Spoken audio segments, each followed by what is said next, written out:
Hey there YouTube, it's Robot Todd with another custom PC build log. This time I'm doing a $1,000 build.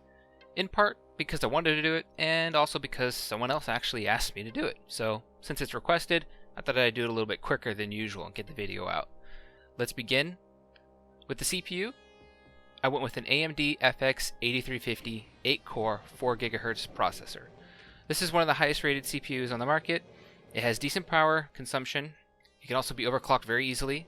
For example, this CPU is in my rig right now, OC to 4.62 GHz, and I'm pretty lazy about overclocking, so I did it with very little effort. For the motherboard, I went with the Asus Sabertooth 990FX R2, which I think is just version 2. I felt like this board was more or less comparable to the Gigabyte UD5, which is what I have in my rig right now, but it's the older version, not the updated one. This board will get you what you should expect. 32 gigs of expandable RAM. It has 3 PCI Express 2.0 slots. And in this case with this board, you can have dual cards at 16x, which is pretty nice. And it has tons of USB 3.0 and 2.0 ports. For RAM, I went with the G.skill Ripjaws X series, 16 gig set. It's 2 8 gig sticks, DDR3 1600. Nothing too special about these. You can always expand to 32 gigs in the future, and with this build you might be able to slip it in if something's on sale. For the GPU, I went for two different choices here. Both are very close in performance, and it's kind of like a personal preference, I think. It's either NVIDIA or AMD.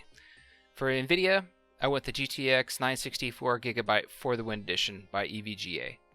It comes with a cool backplate, and reviews seem to be consistent with the claims that it runs quiet. For AMD's side, I went with Sapphire's Nitro Radeon R9 380X 4GB card. It's basically the same kind of thing you're going to get with the GTX 960. It has a backplate, and several people are saying it runs pretty quiet too, so who knows. But those are the choices for the GPU. For the HD hard drive here, Seagate Desktop 1TB 64MB cache drive. There's nothing really to say about this other than it's cheap. It's very cheap. It's just as cheap as Western Digital's version of the 1TB drive. They're both kind of blasé, and on a budget build, this is kind of what you get. Moving on, for the case, I went with the NZXT S340 white, or you can pick black, mid-tower case. ATX ready. And it's really nice because it seems like you can just strip it down and remove a lot of the internal parts and make room for, say, liquid cooling, which we're going to need for our CPU. It looks really good. It seems sleek and kind of modern. I don't know. It's just like a nice look to it. For the PSU, for the future expansions that you would probably will end up doing, I picked the EVGA 220 G2 750 watt Eco Mode PSU. It's fully modular, and it'll be able to tackle everything in this build, plus if you add an additional GPU, it'll be able to handle that as well. It's 80+ gold certified and comes with a free game, supposedly, which is cool and kind of new to me because my PSU didn't come with a free game. That's not fair. For the CPU cooler, finally, the last part you're going to need is the Corsair Hydro Series H105. I'm using this right now, and it cools my overclocked AMD chip really nicely. It's been over a year since I purchased it, and I have 0 issues, and that's great. There's no clicking, no pump noise. I just cleaned the damn thing, and everything seems to be running really well, so can't complain there.